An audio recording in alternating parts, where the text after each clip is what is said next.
आळंदीकडे पाऊस चालू आहे.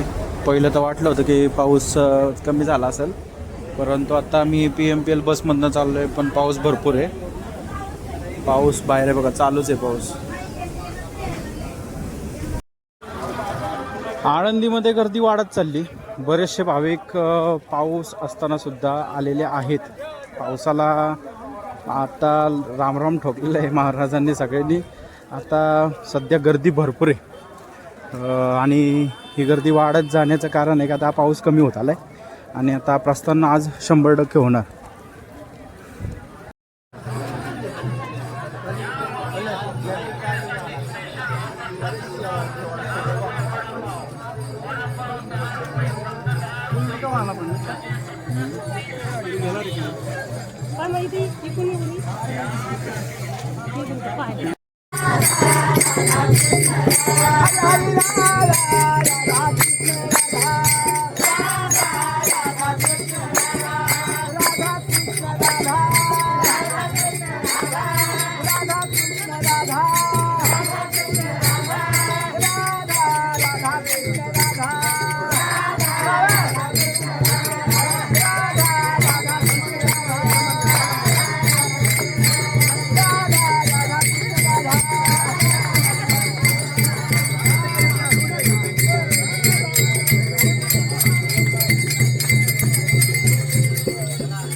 Radha